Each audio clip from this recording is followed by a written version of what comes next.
Contemplate with thine inward eye the chain of successive revelations. I testify before God that each one of these manifestations hath been sent down through the operation of the divine will and purpose, that each hath been the bearer of a specific message, that each hath been entrusted with a divinely revealed book, and been commissioned to unravel the mysteries of a mighty tablet. The measure of the revelation with which every one of them hath been unified hath been definitely foreordained. Baha'u'llah. Gleanings from the writings of Baha'u'llah.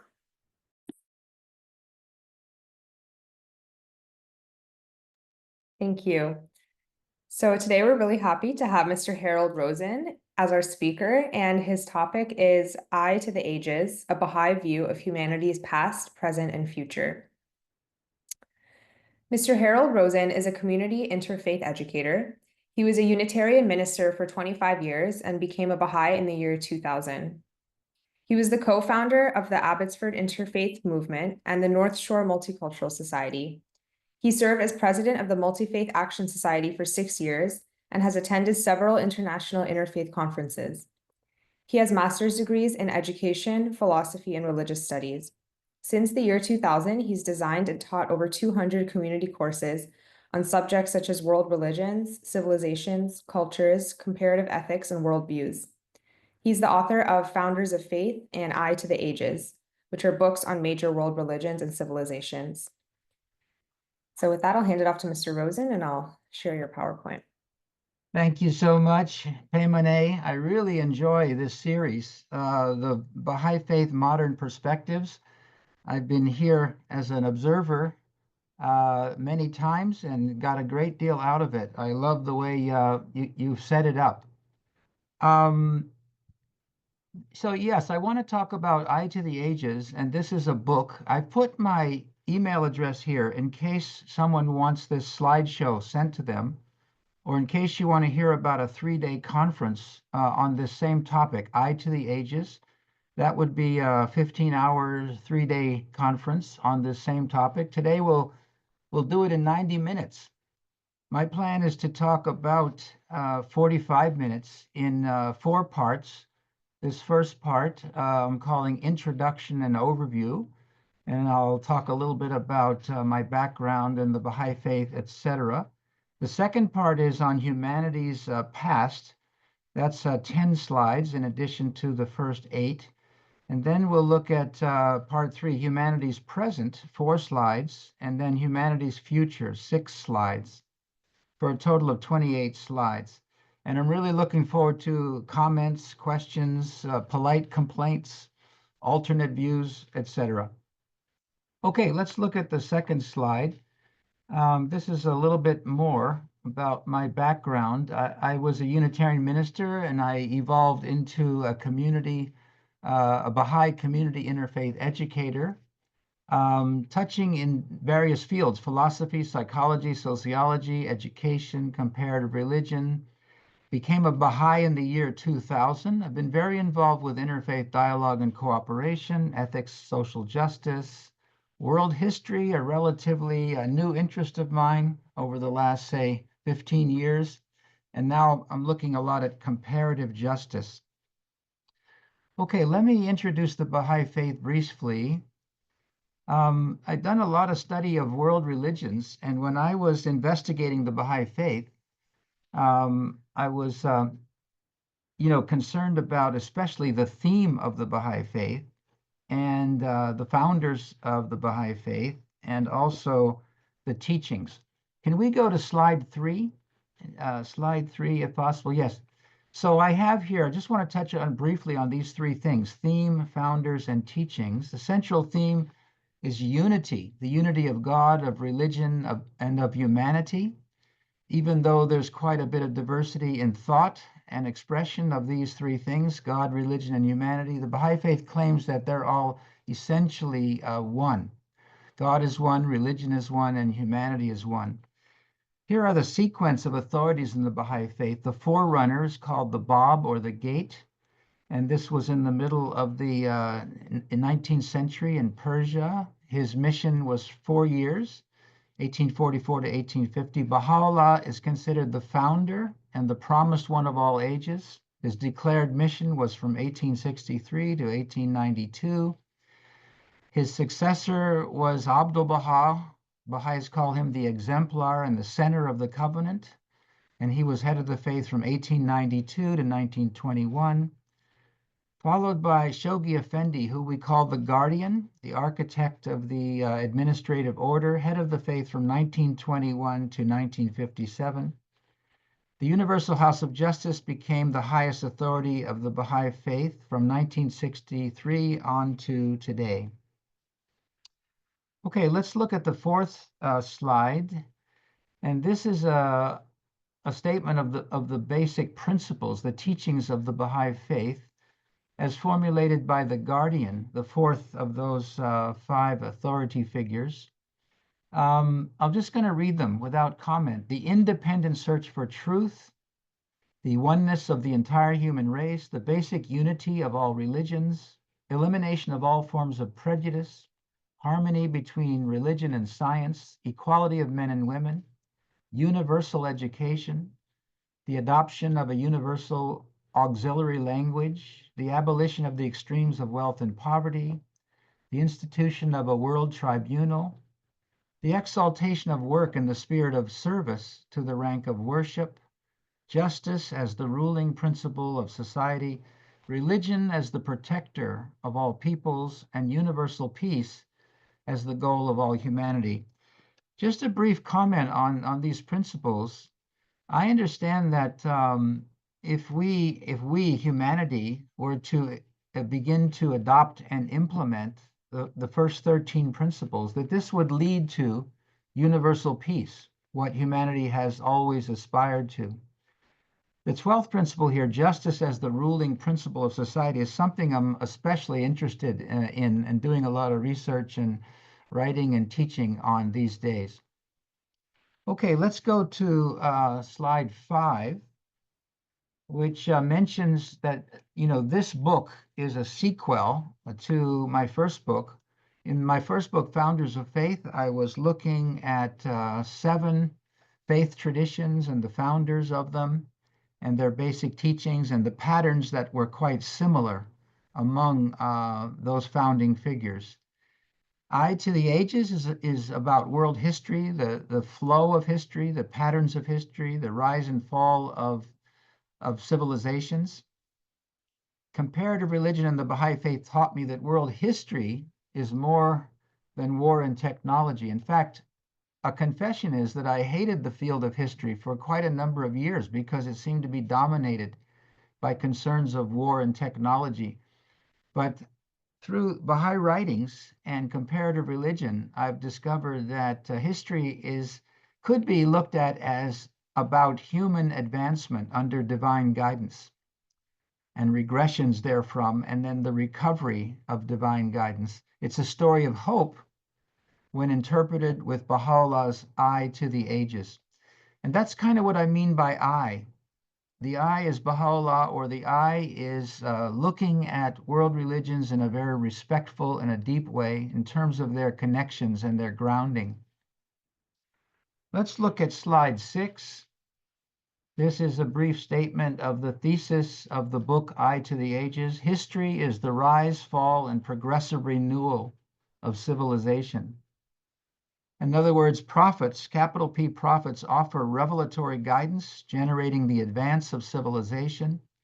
However, humanity loses sight of moral spiritual purpose, we decline, and God offers new guidance through another prophet. Let's look at slide 7. This is a little bit more about progressive revelation, which is a major teaching of the Baha'i faith, and also, I believe, a paradigm for interpreting world history. And it's what I used in this book, Eye to the Ages. Divine educators renew and advance previous divine guidance, thus fulfilling previous prophecy and generating a new civilization. So I mentioned a few topics here that are sort of in the table of contents of my book, and I just want to touch a little bit on some of them. The whole paradigm or view of the universe, according to the Baha'i Faith, is developmental. Everything is developmental or evolutionary, including religion, including the universe itself. History has the problem of identifying the developmental unit for interpreting history. That is, what are we going to focus on when we study world history? Some have said we should look at individuals, great individuals, cities, nations, empires, conquests, technological innovation. There's even emphasis on guns, germs, and steel, computers, and AI. Those are views of Jared Diamond and Yuval Harari. And I'm taking a different approach to world history using Toynbee's insight that the developmental unit, the main player on the field of world history, should be civilizations. What is a civilization? What's its true nature and purpose? I think of a civilization as what the founders of major religions taught. And religions then generate civilizations. Religion's true nature is humanity's faithful and constructive response to divine guidance. And when we follow that guidance, we build a just and peaceful world. How are religion and civilization related then? I'm saying religions teach us the virtues, which are the universal moral spiritual principles. And then when we try to follow the virtues, we end up generating a new society or building up a civilization. So religion and civilization, they rise and fall together, and they're very intimately related. But there's such a thing as irreligion. So religion gets corrupt and leads to darkness. And what is the general consequence of that? We could call it moral downfall, hyper-materialism, decadence, and even nihilism. Let me go on to this slide 8, which is the end of my introductory and overview section. I've come up with a 5-stage theory using the Baha'i writings as well as Arnold Toynbee to some extent. And the 5 stages are birth, growth, maintenance, decline, death, and renewal. And by birth, I mean the founding of the religion which generated the civilization. And it's a very painful time usually because it's the death of the old order and the beginning of a new order. So I have here pangs of initiation. The growth stage comes maybe several hundred years later, which could be characterized as virtues rising. Many individuals, leaders, institutions start to manifest the virtues of the new revelation. Now, there's a long period between growth, which is virtues rising, and decline, which is virtues falling, and I'm calling that maintenance. Abdu'l-Baha described, 4 seasons of civilizations, referring to spring, summer, fall, and winter. So what I'm doing is adding a 5th stage in between, you might say, summer and fall, and calling that the period of historical maintenance, where the uses and misuses of power are dominant features.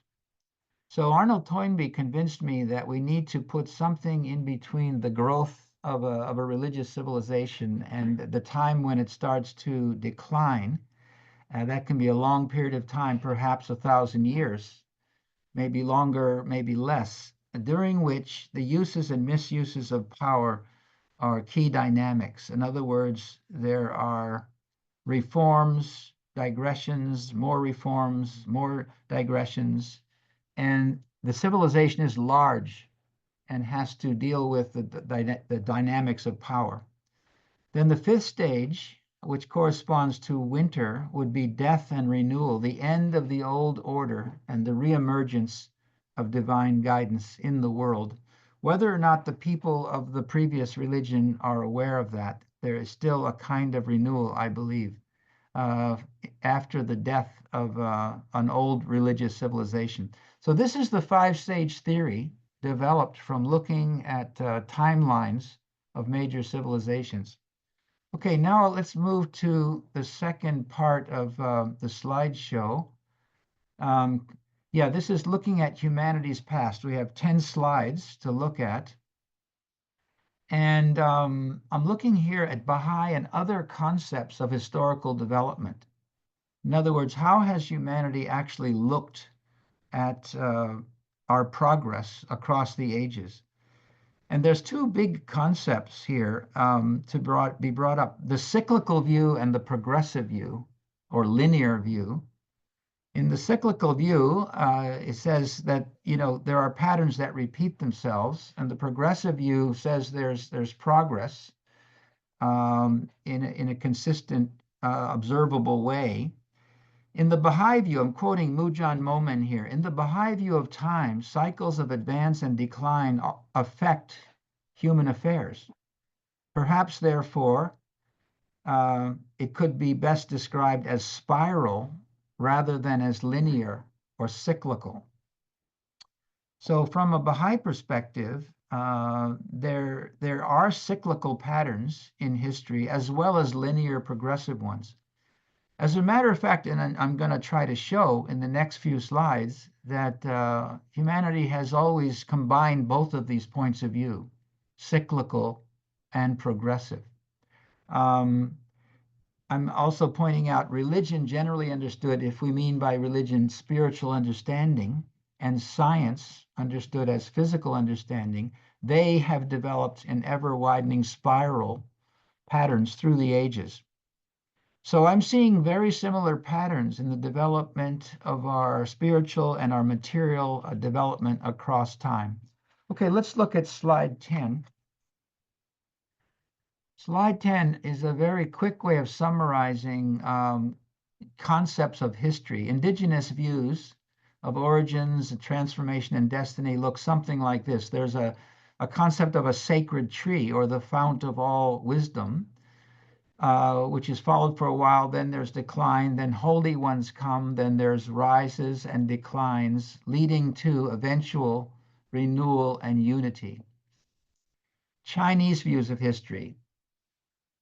You might say it begins with sage kings, or kings who followed the mandate of heaven. I think that's the Chinese equivalent of Dharma or the covenant for other faith traditions. Then there's rise and decline of dynasties and empires. And then most of Chinese history could be seen as a dialogue between Confucianist and legalist points of view. But ultimately, there's the belief that the grand unity will eventually come, not only for Chinese people, but for the world. A broad Hindu view of history speaks of avatars, or embodiments of the divine, and golden ages, which come when their teaching is heeded. But there's digression through silver, bronze, and iron ages, and there's hope for a new golden age in the future. A Buddhist view of history broadly, Buddhas, or enlightened ones, turn the wheel of Dharma, or the wheel of teaching, and eventually this leads to a compassionate empire. But then there's decline in 500-year decline stages, or at least this is one theory, one Buddhist theory of history, eventually leading to what could be called the city of righteousness and the pure land, or the Dharma realm. Okay, let's look at slide 11. And I'm not going to go into all of these. I'm going to abbreviate it because it's the same, it's a similar pattern with slightly different wording and concepts by all of the traditions. Let me look at Greco-Roman here as just one example. Again, you'll see the idea of a golden age in the past, which led to a silver, a bronze, a heroic age. There were many broken contracts, but eventually the cycle will begin again with a golden cosmopolis, or world city, that will invite the whole world to participate and afford them rights. So anyway, the concepts of the development of history across the ages, there are way more similarities than differences, I believe. Let's look at slide 12. I want to briefly show you secular European views of history, again, being very abbreviated. Humanists, Enlightenment thinkers, and Romantics all have this concept of progress. I think Vico and Comte, for example, speak almost, they don't mention decline as much as, say, Rousseau did, with history beginning in a noble savage period, leading to oppressive hierarchies, then a democratic social contract, leading eventually to liberation. Hegel's dialectical spiritualism has the pattern of thesis, antithesis, and synthesis. He spoke of the perfect state as being Germany, which had become kind of a divine manifestation. This is a sort of deification of the state. At least this is my interpretation of Hegelianism. And then Marx tried to give a materialistic account using similar categories to Hegel. Dialectical materialism focuses on communities, eventually developing guilds, the rise of capitalists, the need for a revolution against capitalism, the formation of an egalitarian state, and then the eventual withering away of the state. So very broadly, I'm just giving you some of the basic sequences in how humanity has viewed time. I see many more similarities structurally and functionally than I see, definite differences. Okay, let's look at one more slide of this type. Slide 13, European ethical and spiritual views of history. In the 20th century, we have Karl Jaspers, who spoke of an axial age for humanity between 800 BCE and 200 BCE. And in that period of time, humanity started to take definite responsibility for itself. And he was looking all over the world. He was looking at China and India and the Middle East and Europe, and seeing something that was rather transformative, more of an ethical and existential emphasis. Teilhard's system around 1950 is a sort of an account of cosmic evolution, including moving from a geosphere to a biosphere to humankind, to the process of planetization, to the development of a noosphere. Christogenesis is his term for what will come after the noosphere, and then eventually leading to an omega point, where human consciousness and divine consciousness start to merge. I have used Toynbee quite a bit. He's the author of a 12-volume study of history called Challenge and Response, a theory on the shape of history. And he identified processes that he called geneses, growths, empires and reforms, breakdowns, universal states and universal religions, disintegrations, and then eventual reintegration with ultimate reality. So I think Toynbee is a spiritually informed theorist, macro theorist of history. And I find a lot of commonality in Toynbee's point of view and the basic approach of the Baha'i faith.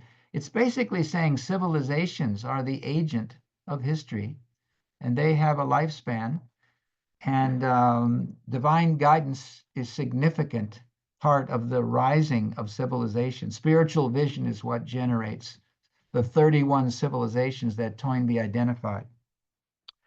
Okay, let's look at 14. My book has a chapter on Abraham's extended family, covenantal blessing to humanity, basically talking about the three wives of Abraham and their sons. Sarah and Isaac were progenitors of the Jewish and Christian destiny and promise. Hagar and Ishmael were progenitors of Islamic destiny and promise, and Keturah, the third wife of Abraham, described in Genesis 25. Keturah and her 6 sons went to the east, so they are, in effect, progenitors of Zoroastrian and Baha'i destiny and promise. Some people think that the sons of Keturah and Abraham went as far as India, which would make the family of Abraham even bigger and include Hindus and Buddhists, but that's a more speculative matter. Okay, let's look at slide 15. And what I did here is try to identify, I've given 5 dates associated with 4 civilizations, and the next slide we'll look at 3 more. These dates are what I call turning points, marking that 5-stage theory that I'm offering: the birth, the growth, the maintenance, the decline, and the death and the renewal. So what I've decided to do is only look on this slide at Jewish and Persian civilization. We could say Jewish civilization begins with Abraham about 2000 BCE, leading to the Moses's revelation, which I believe is closer to 1500 BC than 1300 BC, as many textbooks affirm. So it moves from Abraham being the birth of Jewish civilization, according to this theory, to a growth period through Moses, leading to a maintenance period, which begins around 930 after the rule of David and Solomon in Jerusalem, the United Kingdom. I'm calling that the beginning of the maintenance period of ups and downs. 63 BCE, which marks the Roman conquest of Judea, and 70 CE marks the Roman destruction of the temple, the global exile of Jews or the diaspora, the Talmudic period, and even the forming of modern Israel. So I'm saying Jewish civilization had a death and renewal period beginning in 70 CE. It didn't mean the Jews disappeared from the face of history, but their civilization reached its final stage, I believe, in 70 CE. Let me also look at Persian civilization briefly. 1000 BCE would be roughly the time of Zoroaster, the founder of Persian civilization. In 700 came the Achaemenids, especially Cyrus and Darius, great rulers of Persian civilization. 486 is the beginning of Alexander's, and well, he was later, but let's call it the Hellenic conquest or encounter with Persia. 579, I think, marks the collapse of Anushirvan's reforms in the late stages of Persian civilization, and 651 marks the Islamic conquest of Persia. Okay, let's look at the next slide. Just giving you a sense of how to use the 5-stage theory to look at civilizations and their development. The one I want to pick on here is just a little bit on Eastern Christian civilization. So we could say 330 marks the birth because Constantinople at that time became the center of the Eastern Church. 527 maybe marks the beginning of a growth period. Justinian was the ruler of the Byzantine Christian Empire.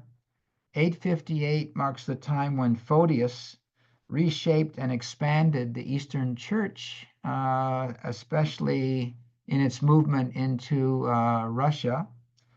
652 marks the time when Nikon tried to reform a weakening Eastern Church, but his reform ended up causing a lot of division and weakness. 917 is the Communist Revolution, which of course marginalized to a great degree the Eastern Church. Okay, so that's an example, a quick example of something I go into more detail into in the book, but it shows you it's possible to identify stages, and they could be called birth, growth, maintenance, decline, death, and renewal. I want to take a closer look on slide 17. Let's look at the next slide. This looks at Islamic civilization, a tiny bit more detail. So the birth would be the formal public declaration of Muhammad and the development of Mecca and Medina. The growth or period of virtues rising in Islamic civilization, I would mark at about 750 in the Common Era, where you have the rising of the Abbasid Middle East and the Umayyads in the West or Spain. The maintenance period could be marked at 1248 or 1258, marking the fall of Seville and the fall of Baghdad. But nonetheless, Islam had considerable power through the Ottoman Turks at that point. I'm calling that period beginning in 1248, the maintenance period of Islamic civilization. Decline or virtues falling, I would say, begins around 1700 CE with the eclipse of Ottoman power by European power. It's not that the Ottomans disappeared, it's that Europe started to wield more social, economic, and political influence. Death and renewal, which is supposed to identify the end of the old order and the reemergence of divine guidance. Between 1922 and 24, we have the collapse of the Sultanate and the Caliphate in Turkey, and then the arising of independent and secular nations in the Middle Eastern world. Okay, let's look at 18. I want to describe Islamic civilization and attainments a little more closely. This is not well known, I believe, to Western audiences. Muhammad had an incredibly unifying and generative power that spread quickly throughout the Middle East, Northern Africa, Eastern Europe, Central Asia, India, and Southeast Asia. Another highlight is the Quran as revelatory guidance. The foundations of the first four caliphs, despite a lot of internal and external challenges, Arabia was united and civilization was launched. Abbasid learning is very, very impressive, initiated at Baghdad's House of Wisdom, which became a prototype of Islamic universities, which influenced the shape of European universities. Islamic visual arts, Islamic Spain's creative cooperation for 500 years among Muslims, Christians, and Jews. Great systematic thinkers and polymaths like Ibn Sina, scientific researchers like Al-Tusi, whose astronomy was the basis of Copernicus's theory of the planetary system and led to what's called the scientific revolution in the West. Revered mystics like Rabia, Fatimid learning initiated the Al-Azhar University in Cairo. Lots of creative writers in Islam, especially Rumi, accomplished caliphs like Al-Mamun, who started the House of Wisdom in Baghdad, Suleiman the Magnificent, who was ruling around 1550 in the Ottoman Empire, and Akbar the Great, one of my favorite of all rulers in world history. He was in India, in Islamic India, but was very interfaith and sort of meritocratic in his philosophy of leadership. We have lots of modern reformers in Islam, like Muhammad Iqbal, and some feminists, and I've listed 3 of them here: Amina Wadud, Saba Mahmood, and Shima Khan. So this shows you Islam was a genuine religious civilization with enormous impact on world history. And I want to just take a closer look at one of the civilizations. Okay, let's look at slide 19. So far we've sort of introduced the whole outline to you, the 5 stages, and I've tried to look at humanity's past, how it's been conceived or how it could be conceived in terms of a 5-stage theory of civilizations. Now I want to look at the present, a Baha'i way of looking at the present. And of course, this is very interpretive, but I believe that the present should be seen as having started around 1844 and then going to, and we don't know how long this present world, will be operative. So I'm sort of inviting people to take a very different look at what the present means. So in the middle of the 19th century, there were, we could say that's when this great transition began, a great transition from a world order of empires and nation states over to a new world order which will embrace humanity as a whole. Okay, I'm looking now. So what I've given you here in this slide are sort of the sub themes of various chapters. I'm just going to sort of read through this. A providential perspective is needed to see the great transition. Yeah. And a 6,000-year cycle of immature conflict is ending. A long cycle of mature cooperation is beginning. Regional civilizations are dying from this perspective, and a global civilization is gradually birthing. The great powers in the 19th century did not see the great transition. Rather, they were worshiping man-made idols like nations, empires, and various kinds of ideologies. The great powers did not heed the divine summons. So I'm speaking from a Baha'i perspective. A divine summons was given by Baha'u'llah. Letters were written to world leaders, which basically said, create a society of justice, implement universal moral spiritual principles, recognize that religion has been won and is being renewed now through a new Baha'i revelation. The great powers did not heed that divine summons and therefore suffered dire consequences. By dire consequences, I'm pointing to things like the fall of various kingdoms: Spain, Turkey, Persia, France, Germany, Austro-Hungary, Russia, British India, China. These empires in their old forms were in tremendous decline because of not paying attention to the new light that was in the world being offered by Baha'u'llah. Early transitional dynamics between 1844 and 1900, this would, to flesh that out, would require looking at all the messianic expectations that were in the world, West and East, the thinkers, the social visionaries, the reformers, the poets, the inventors.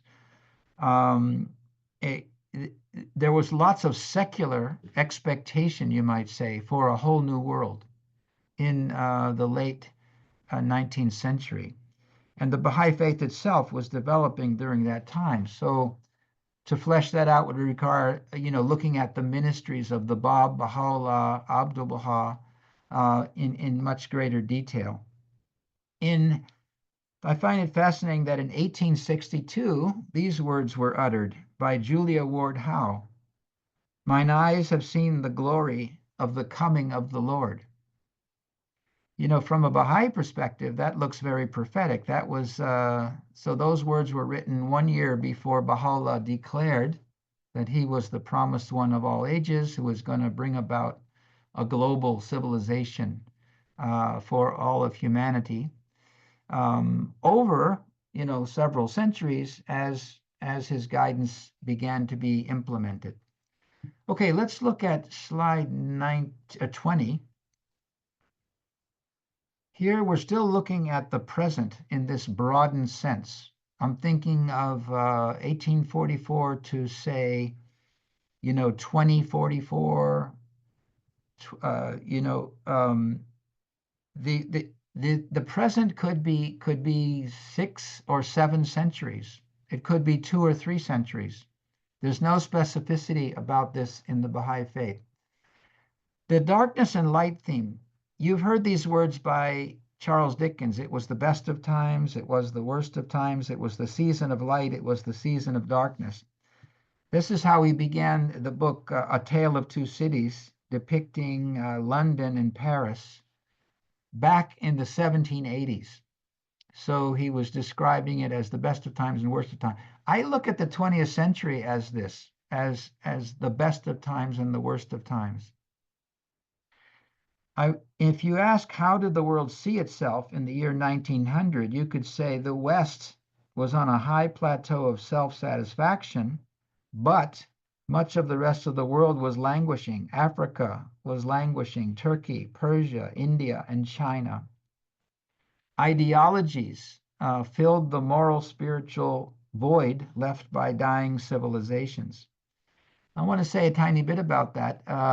It seemed to me that all the great civilizations from China, from India, from Persia, even the Islamic and Christian civilizations were in a decline and death stage during the 20th century. So the 20th century was full of darkness and death pangs, including 2 world wars, nuclear weapons, genocide, crimes against humanity, absolutist ideologies. You can find that darkness if you look in the West, or if you look to the Middle East, or if you look to Asian societies, you find much evidence of disruption and disintegration. But the 20th century also had a great deal of light. So that's my sub-theme near the bottom of this slide. African independence happened during this time. The UN was formed. The Universal Declaration of Human Rights was promulgated. There was a post-war economic boom. There was a sense of internationalism that grew. There were many scientific breakthroughs. If you ask how did the world see itself in the year 2000, it was sort of in a relatively high note. It was feeling like it was at the end of the Cold War. There had been many UN summits or town meetings of the world, including the Rio Summit on the environment. Physics and biology were making lots of progress. There was something called a World Summit in the year 2000, which developed 7 or 8 Millennium Development Goals. There was an information revolution that flattened the world, gave everyone a way to influence the world. Western democracy seemed to have won. However, there was also ethnic cleansing in some places and a clash of civilizations. Okay, let's look at slide 21. And the next 2 slides are basically listing some of the influence of the Baha'i Faith or the principles of the Baha'i Faith as they are becoming operative in the world. So I'm saying that we're beginning to embrace an emerging global civilization. The world is, whether that's conscious or unconscious. The Baha'i Faith is a contributor to that emerging global civilization. To flesh that out, we'd have to look at all the achievements of Abdu'l-Baha and Shoghi Effendi, the guardian of the Baha'i Faith, and the House of Justice. But here are the themes, again, of the Baha'i Faith, and the themes that seem operative among high-minded rulers all over the planet. There's a consciousness of humanity's oneness, a consciousness of divine oneness and religious oneness. There's a sense that truth needs to be independently investigated, a sense that problems can be solved at all levels through consultation, that science and religion are complementary, that gender and racial equality and overcoming prejudice and establishing universal human rights, these are the goals of high-minded leaders and institutions today. Let me say a little bit more along this line in slide 22. Next slide, please. So this is looking at, again, more transformative principles being implemented by Baha'is and global-minded people in many parts of the world. Universal education, promoting arts, questing for excellence, loving and serving humanity, environmental responsibility and earth care, global commerce and prosperity, global communication and a universal auxiliary language, global governance and international law, abstaining from partisan and sectarian activities, establishing peace through community building at all levels. These are themes I think you can find a great deal of evidence for if you look around the world. This is not the kind of thing that ends up in the news that you hear, on radio or TV or elsewhere, but these are definitely developing the developments that are part of what I'm calling the great transition from an old world order to a new world order. And we don't know how long that present time of humanity will last. It could be several centuries. Okay, let's look at slide 23. And this is the last part of what I'm offering. See, I've given you sort of an introductory overview and a sense of humanity's concepts of the past.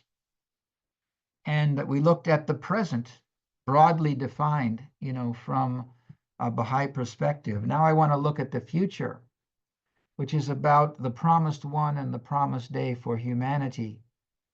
I have here humanity's methods for discerning the future. In the past, these methods have been things like having a cyclical worldview, looking at astrology, utopian and dystopian visions, trend analysis, resignation to unpredictability.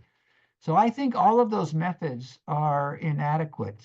What we need are theories of progressive unfolding. Theories of progressive unfolding. And I think that's what I'm trying to offer. I think that's what Toynbee offered. I think that's what Teilhard de Chardin offered.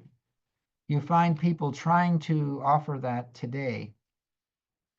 I mention here William Hatcher and Guy Murchie. Those are two examples of a progressive unfolding theory that's Baha'i inspired. I'm not going to go into the details of those, but William Hatcher's theory is in the book Logic and Logos. Guy Murchie's theory is in the very large book called The Seven Mysteries of Life. I like to believe that this slideshow and the book Eye to the Ages is another progressive unfolding theory inspired by the Baha'i Faith. Let's look at slide 24. This is a discovery I made when looking at the world religions, that prophecy has a fourfold structure, that you can categorize all prophecies in any faith tradition into one of four boxes here. So I call these decline, the promised one, the judgment, and the promised day. So prophecies in all scriptures tend to be either about decline, or a promised one who's coming, or judgment, which means humanity's reaction to the promised one. And then the promised day is a time in the future when all humanity will be mature, morally and spiritually mature, and will create what has been called a heaven on earth. It will be an ever-advancing global civilization. If you look at these prophecies of the promised one, I just want to summarize them briefly. There's an indigenous idea of a holy one who will come and bring about renewal worldwide among all indigenous people. There's a Hindu idea of the Kalki avatar, or the white horse, who brings about the golden age, the Jewish Messiah, the Zoroastrian king of kings, or Shah-Bahram, the Buddhist Maitreya, or friend of all, the Chinese great sage, or true man, the Christian return of Christ, the Islamic great announcement, and the Baha'i concept of the promised one of all ages. Baha'is claim this is Baha'u'llah, who's paving the way or enabling humanity to actually reach the promised day. Okay, and this is broken down into great details in guidance from the Universal House of Justice. For example, right now there's a 9-year plan which seems to have a theme of social transformation through community building, through public discourse, and social action in ever wider measures. Okay, let's look at slide 25. And here I just want to focus on this question: why does humanity's ordeal persist after the promised one has come? And I think a Baha'i answer to that might be that because covenants are two-sided. We have a new covenant now. Each religion, in effect, brings about a new covenant, and covenants are two-sided. God provides and expects, but humanity must receive and co-establish. So the promised one can come without the promised day automatically appearing, because the covenant needs to be responded to or co-fashioned, collectively by people all over the world. That will bring about the promised day. Here are some images of the promised day from all the scriptural traditions. The indigenous world hoop, or the hoop of all hoops. The Hindu age of purity. The Jewish kingdom of God on earth. The Zoroastrian triumph of good. Or the final transformation, it's also called. The Buddhist concept of universal fellowship. The Chinese grand unity. The Christian new heaven and earth. The Islamic day of renewal, and the Baha'i most great peace.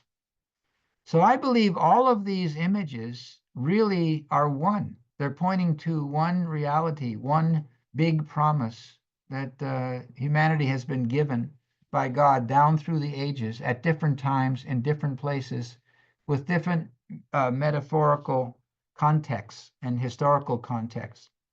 Okay, there's only 2 more slides. Let's look at 26. You could ask the question, why will the future be better than the past? And I think a Baha'i answer to that is because everything is developmental. Humanity has gone through a childhood. Now we're in late adolescence. We can start to glimpse adulthood. Adulthood would mean maturation, wisdom, justice, unity, and peace for humanity as a whole. Key factors and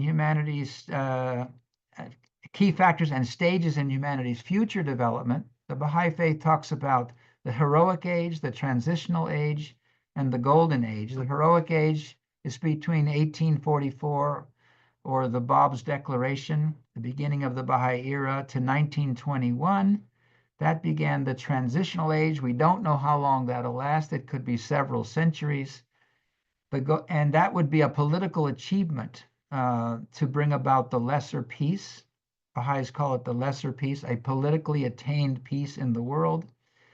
The golden age would mean would be a day not followed by night. In other words, a time of maturity from which we wouldn't digress the way we have digressed so markedly in the past.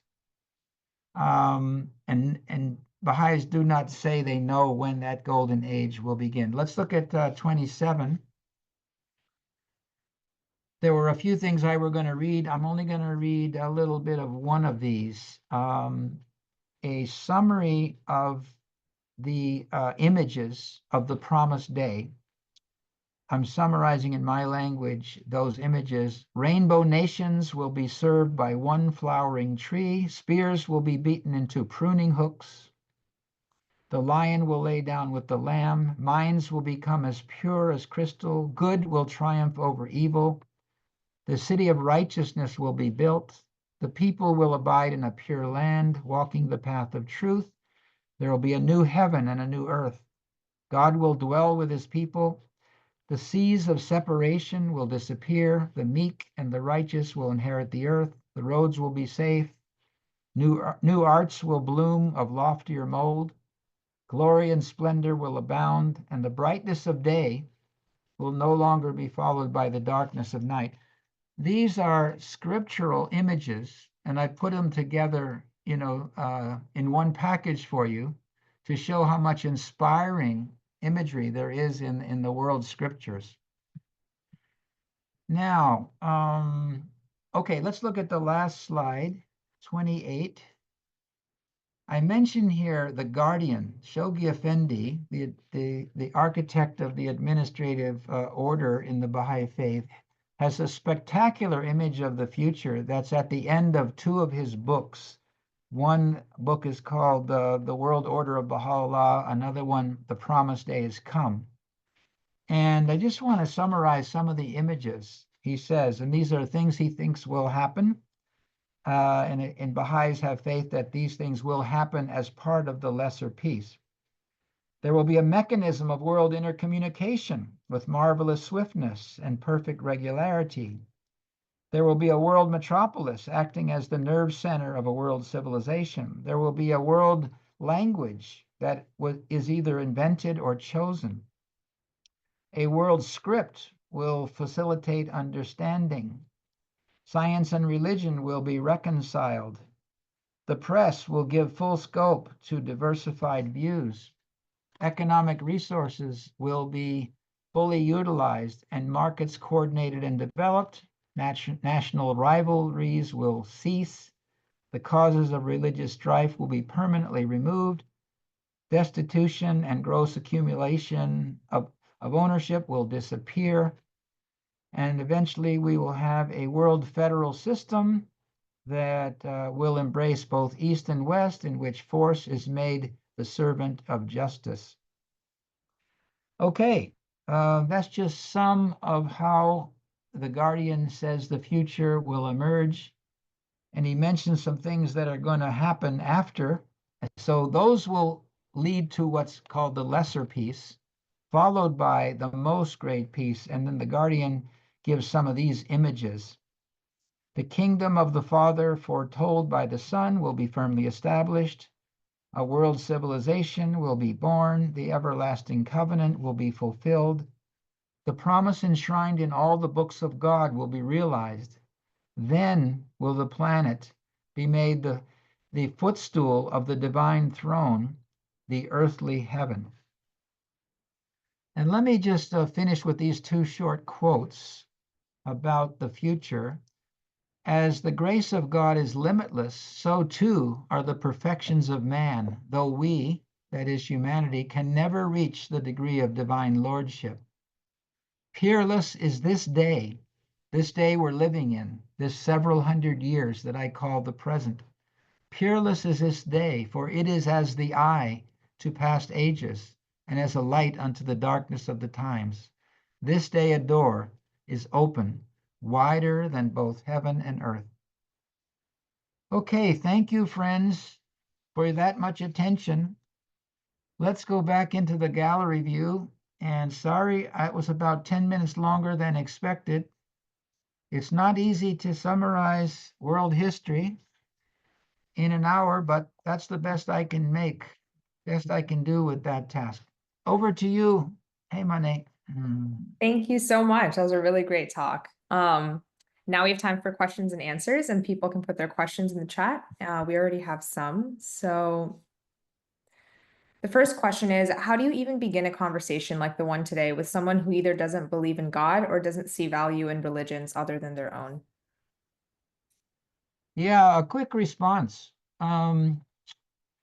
People believe in invisible reality to a wider extent than they realize.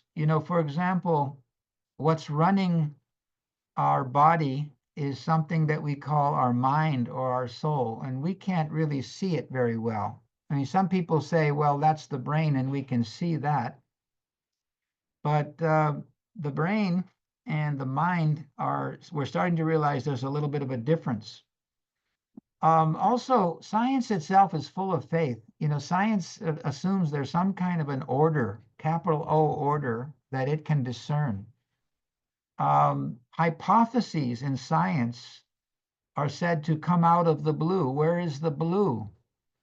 The blue is a kind of invisible reality full of creative potentiality. Science uses terms like quantum potential. Oh my goodness. There's a lot of belief in an invisible realm that includes a lot of things, an invisible realm that may be even populated with forces. So what I do is try to show people that they believe in something like the spiritual, although they may call it something else. Hypotheses coming out of the blue, consciousness, they might call it, energy. So in other words, it's possible to get in a dialogue about the multi-leveled reality that we have. It includes both visible and invisible. It includes material and spiritual. If they don't want to use the word God, they can use other words, like the pool of all potential or the order of the universe, etc. So anyway, those are ways to keep the discussion going. I love the field called philosophy of science and philosophy of art because it's all about where do those breakthroughs come from. And, I like to think that it's more than the brain. It's the brain and other waves of information, energy, forces that we can't fully understand, but we can acknowledge the existence of. Thank you. The next question is, how does traditional African spirituality factor in? Is there any study or information that discusses African thoughts of a day of universal peace? I could have had a separate little chart showing the pattern of Africa is a big place. It's not one country, it's a continent. There's many different no, I can't say I'm an expert on it, but in my study of global indigenous outlooks, I find the same patterns in traditional African beliefs. In other words, there are many different names for a creator. There are different names for spiritual realities between the creator and humanity, different names for the spiritual and material and bodily potential that human beings have. There's a sense of cycles and developments that you can find that in African worldviews.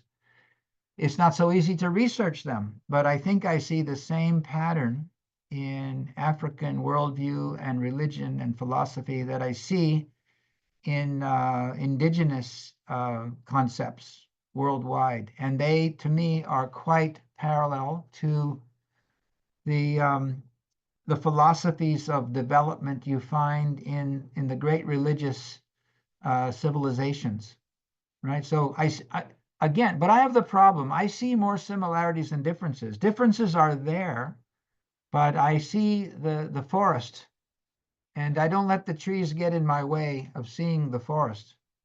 There's an enormous similarity in the outlook of all peoples, religiously, culturally speaking. Thank you. The next question is, do you expect the 21st century to be better than the 20th century? It would be nice if this great transition came to an end, let's say, in 200 years. So it started in 1844. Wouldn't it be nice if in the year 2044, 200 years, humanity realizes at time, we really do need a world government. We need the UN was a warm-up exercise. The League of Nations was a warm-up exercise. But maybe there will be such calamities that will be forced to come to the table and have this vast assembly that Baha'u'llah said humanity has to have to form a universal basis for peace. So a true United Nations or global governance system would make war illegal. It would mean as soon as there's something that looks like an incursion or an invasion, the whole force of the world stops them from doing that. Now, how soon will that happen? How soon will the lesser peace come, or global or true global governance? When will that come? Do we need to have 6 or 7 more major calamities of the size of World War I and World War II, or have we had enough? Or will one more do it? I'm not saying there's any answer to this in Baha'i writings. I think there's a lot of range for interpretation of the Baha'i writings, that the process of coming to the lesser peace could be 2, 3, 4, 5 centuries. It may come it may almost come and then we may digress again. But the lesser peace would be a politically attained agreement that we will not have war, that we will share the earth's resources, that we'll respect all peoples and all nations. That will be politically attained. The most great peace would be a spiritual version of that. We would become fully aligned with divine guidance. and it would be more than a political peace, but the most great peace. That would be what I think all those scriptures were pointing to through the ages. Okay, I think I got carried away with that question, but that's the best I can do. Thank you. Mm. Can you please tell us your understanding of the significance of the day that will not be followed by night? Isn't that a lovely image? So most days are followed by night, or most periods of progress and reform are followed by digression. So that's saying something like humanity will not need to digress at a certain point. We will be mature enough not to digress. We will not need to kick and scream against the new revelation coming from God. In the past, that's what we do. Each time we have a new revelation, we persecute it, we punish it, we have religious and civil war over it. So this is the sense that maturation for humanity will mean it will be daylight always. Figuratively speaking, we don't have to digress. We can make progress ever advancingly. I think that's the developmental model of human nature that's taught by the Baha'i Faith and maybe is assumed in a lot of the other revelations. All revelations are one anyway, in a sense.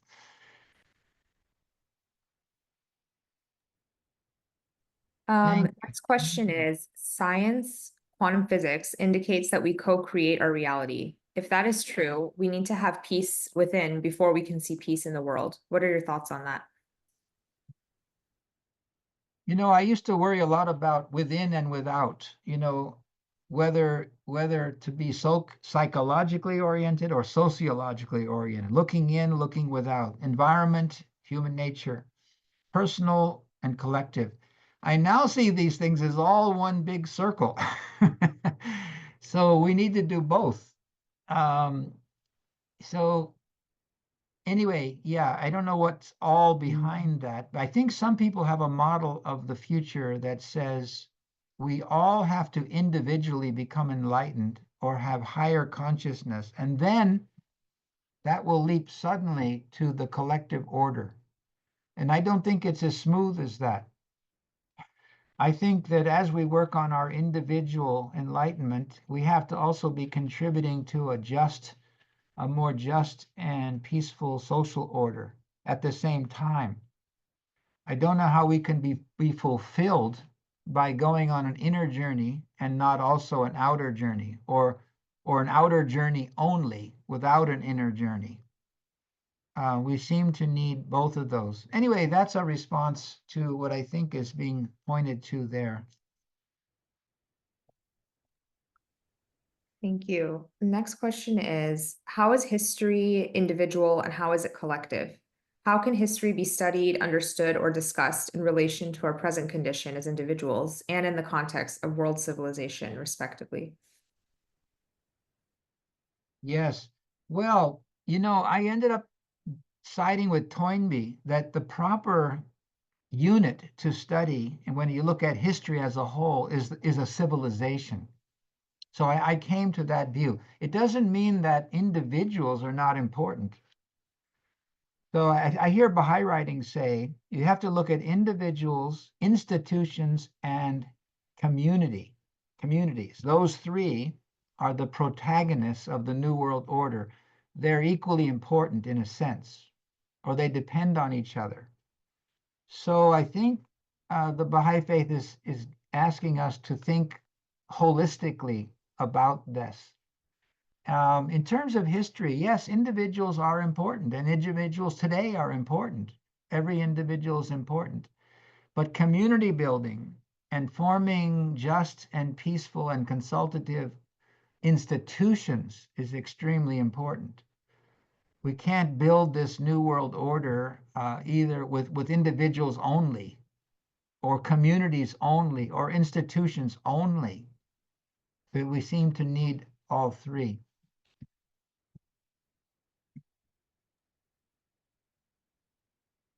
The next question is, I heard a grad student's thesis that the construction of a religion is mankind's way of socially/spiritually coping with the transformative effects of new technologies. What do you think of that? You know, a lot of theories of history take that tact. You know, I was mentioning Guns, Germs, and Steel by Jared Diamond. Also, the several books that Yuval Harari has written. They're very, very popular and selling like hotcakes. And they're emphasizing, as I see it, technology as the key to interpreting the past, the present, and the future. This is not my religion. I mean, some people have made this a religion. It's called technocracy. You know, it's the idea that humanity is going to evolve beyond itself into something that we co-create and then are superseded by. We're superseded by artificial intelligence. A lot of science fiction, you know, deals with this theme quite a bit. I'm just saying I can't say that this explains reality to me. It points to some aspects of physical developments, for sure. I don't want to say we can't learn anything from that point of view, but as a general explanation for humanity's past, present, and future, it seems to me quite inadequate. Anyway, that's my point of view. I am trying to overcome my prejudices about that, to learn from that point of view, because it is saying something important. There are facts about technology, and constraints need to be put on it. I think a lot of people see that. And there will be laws that emerge that help us use technology constructively, helpfully, not destructively. Okay, some thoughts anyway on that. Thank you. How can individuals, regardless of faith, contribute to the vision of unity and progress emphasized by the Baha'i teachings? You know, everyone is welcome to the table. You know, I've done a lot of interfaith work over the last, say, 40 or 50 years. And there was a time when in the interfaith movement, they would say, well, you're not welcome here if you're not part of a religion. So in other words, they wanted you to come in as an affiliated religious person who wants to learn from other affiliated religious people. This started to change. I think I saw this beginning to change in the 1990s, and especially from there on. So everyone is welcome to the interfaith table. You don't even have to be religious. You can be spiritual, but not religious. You can be ethical, but not religious. You can be scientific, but not religious. But if you're concerned about humanity's progress, there's a way to find common ground and move forward with people. So I think, yeah, Baha'i outlook is that everyone is welcome to the table who's a person of goodwill, who's willing to discover common ground, work together to go forward.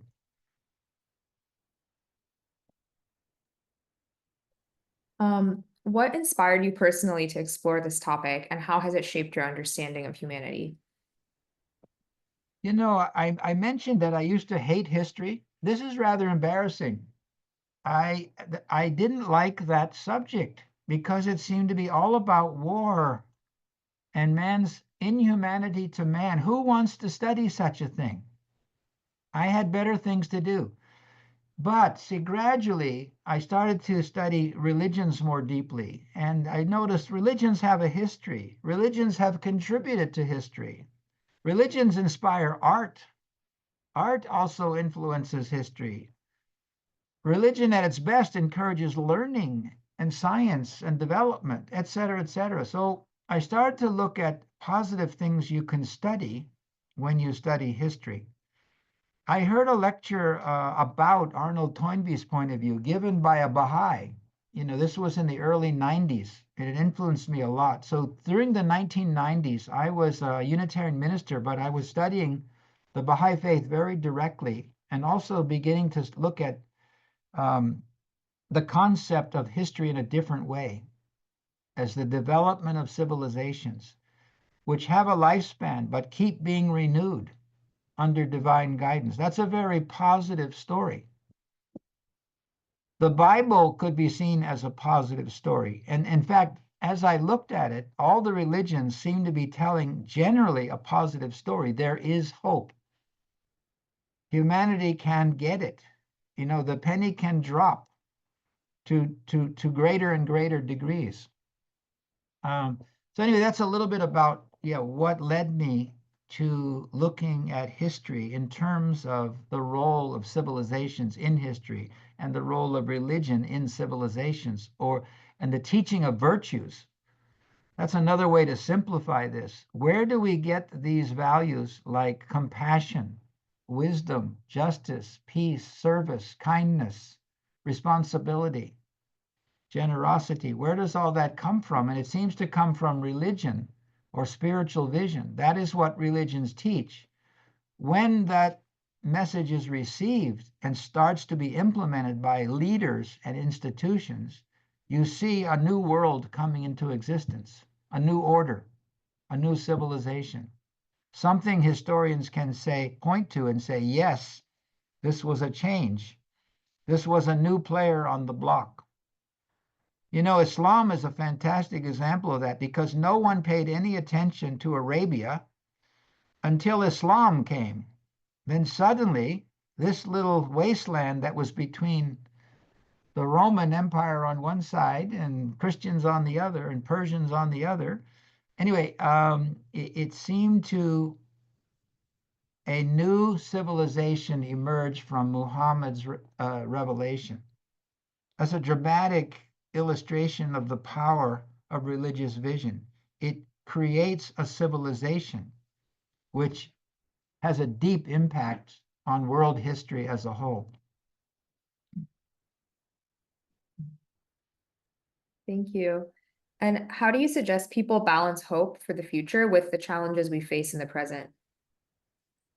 Yes, you know, everything is in moderation. I guess hope has to be in moderation too. We don't want to have so much hope that we don't pay attention to problems. We really do have a lot of problems. You know, a little story once. I was teaching a course called Centuries of Darkness and Light. Basically, it was about the good news and bad news, emphasizing the good news of the last 2 centuries. And I was sitting next to, this was, we were going to advertise our courses. A guy next to me was looking at the same thing, but emphasizing the bad. So, yeah, I was going to emphasize the good or the learnings or the progress in the last few centuries without ignoring the evils. You know, there were atrocities, no doubt about it, Holocausts, crimes against humanity. We didn't even have a word like that, I don't think. I think the word genocide was invented after World War II.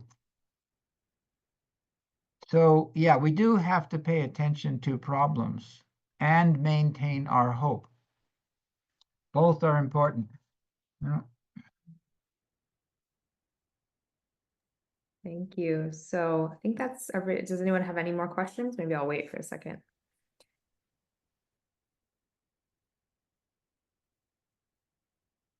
I see some of my friends made it here. I'm delighted to see them. Diane Garga, Jeannie Martin, Chris Buck. Maybe they would have gotten here anyway. Jennifer Ains, Baxter, and lots of other folks I can't see. Maybe you were going to get here anyway. Zarin probably wouldn't have got here unless I asked her to come. She came. Thank you so much. Thank you. And this whole series is magical. Keep doing this every Saturday. Thank you so much. Well, it looks like that's all of our questions. So thank you so much, Mr. Rosen, for your talk. We really appreciate it. And so next week, our speaker will be Deborah Walters, and her topic will be From Chaos to Connection, Harnessing the Power of Collective Consciousness. Thank you, everyone, and we'll see you next Saturday at the same time. Bye.